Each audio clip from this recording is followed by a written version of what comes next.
La respiración celular es el proceso bioquímico mediante el cual las células obtienen energía a partir de azúcares o otras moléculas orgánicas, al reaccionar con los carbonos e hidrógenos en presencia del oxígeno. La respiración celular puede ser de dos tipos: aerobia y anaerobia. En la respiración aerobia se necesita de oxígeno y tiene una ganancia neta de 36 moléculas de ATP.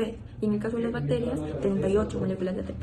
Y las etapas que se llevan a cabo en esta son la glucólisis, el ciclo de Krebs y la fosforilación. La respiración anaeróbica es aquella que no necesita de oxígeno y tiene una ganancia neta de tan solo 2 moléculas de ATP.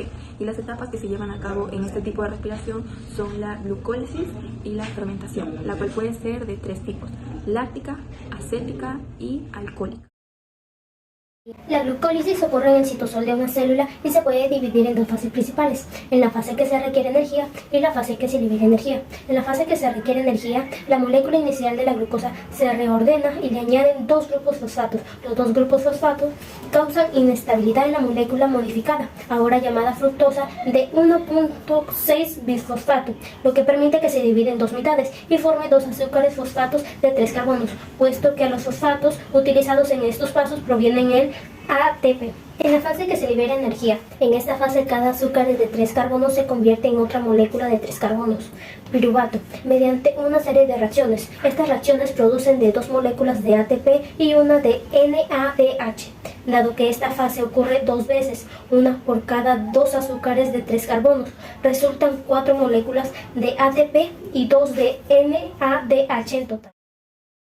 La oxidación del piruvato es una conexión clave que une la glucólisis con el resto de la respiración celular. El piruvato se produce durante la glucólisis con el citoplasma, pero la oxidación del piruvato ocurre en la matriz mitocondrial, en eucariontes. Por lo tanto, antes que comiencen las reacciones químicas, el piruvato debe entrar a las mitocondrias atravesando su membrana para llegar a la matriz. En la matriz, el piruvato se modifica en una serie de pasos. Paso 1. Se corta el grupo carboxilo del piruvato y se libera como molécula de dióxido de carbono. El resultado es una molécula de 2 carbonos. Paso 2. La molécula de 2 carbonos del paso 1 se oxida. Los electrones que se pierden en la oxidación son captados por NAD+, y se llama NADH. Paso 3. La molécula de 2 carbonos oxidada, un grupo acetilo resaltado en verde, se une a la coenzima A, CoA, una molécula orgánica derivada de la vitamina B5, y se forma acetil-CoA. El acetil-CoA a veces se clasifica como una molécula cargador, cuya función aquí es transportar el grupo acetilo hacia el ciclo del ácido cítrico. Ciclo de Krebs, también conocido como el ciclo de los ácidos tricarboxílicos. La primera molécula que inicia el ciclo de Krebs es el piruvato procedente de la glucólisis. Estas moléculas entran en la matriz de una mitocondria. Antes de que comience el ciclo de Krebs, el ácido pirúvico, que tiene 3 átomos de carbono, se divide y se combina con una enzima conocida como CoA. ¿Qué significa coenzima A? El producto de esta reacción es una molécula de 2 carbonos llamada acetil-CoA. El tercer carbono de ácido pirúvico se combina con el oxígeno para formar dióxido de carbono, el cual se libera como un producto de desecho. Los electrones de alta energía también son liberados y capturados en el NADH. El ciclo de Krebs de por sí inicia cuando el acetil-CoA se combina con una molécula de 4 carbonos llamada OAA.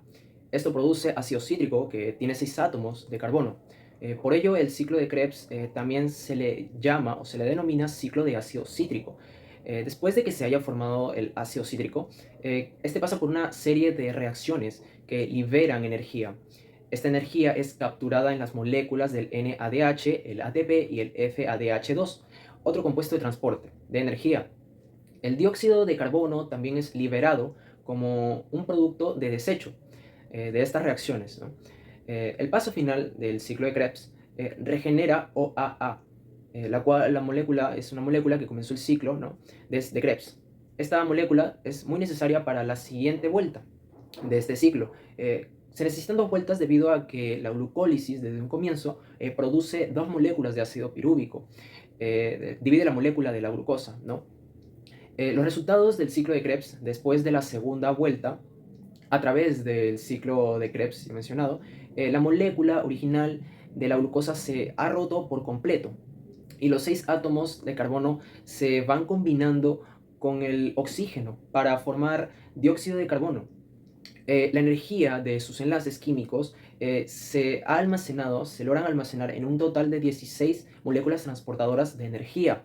Estas moléculas son 4 de ATP, incluyendo 2 de la glucólisis, 10 de NADH, incluyendo también 2 de la glucólisis, y 2 de FADH2. ¿Qué es fosforilación oxidativa? Este es un proceso metabólico que utiliza energía liberada por la oxidación de nutrientes para producir adenosina de triofato. Este se llama así ya que nos ayuda a poder distinguirlas de otras rutas que produce el ATP, con menor rendimiento llamados a nivel de sustrato.